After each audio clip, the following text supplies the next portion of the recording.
Par ailleurs, le ministère de l'Enseignement technique, de la formation professionnelle et de l'emploi, à travers l'Office national de formation et de perfectionnement professionnel, vient de former plus de 100 femmes en tresse traditionnelle.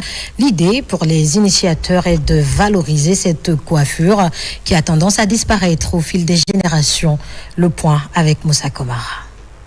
Elles viennent de plusieurs communes de la capitale, toutes passionnées de la tresse traditionnelle. Ces filles scolarisées ou non scolarisées optimisent leurs compétences en art de la coiffure africaine, influencées depuis la démocratisation de la tresse. Avant moi, je savais tresser des modes renversés, même si m'amener les cheveux fins, les cheveux afro, je ne savais que tresser les cheveux renversés.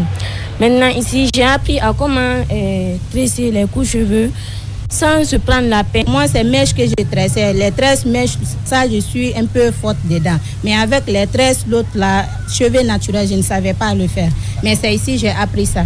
La tresse traditionnelle reste avant tout un lien social qui perdure de génération en génération et de culture en culture. Une technique millénaire oubliée, mais qui retrouve peu à peu son goût. Nous avons estimé qu'il fallait former plus d'une centaine de jeunes femmes qui font de la coiffure dans les marchés hebdomadaires, dans les marchés, dans les salons de coiffure ailleurs, sur les tresses traditionnelles. L'objectif étant de nous assurer que nous avons des personnes qui connaissent comment utiliser les produits, parce que ces produits peuvent être toxiques et dangereux, mais aussi appréhender les différents types de cheveux. Vous avez entendu parler de cheveux rebelles, de cheveux fins et autres, pour que nous puissions revenir sur nos pratiques, sur nos anciennes réalités de tresse. Dans ce voyage initiatique, ces participantes ont appris à tricoter, tresser et enrouler les cheveux afin de donner un style original et unique. Elles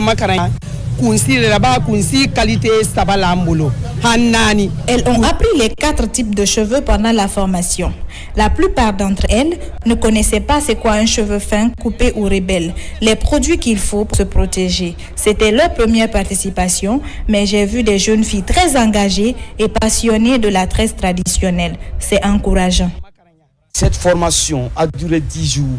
Grâce au soutien de la tutelle, l'Office national de formation et de perfectionnement professionnel espère étendre cette formation à d'autres villes pour donner un souffle nouveau à la tresse traditionnelle africaine sous perfusion.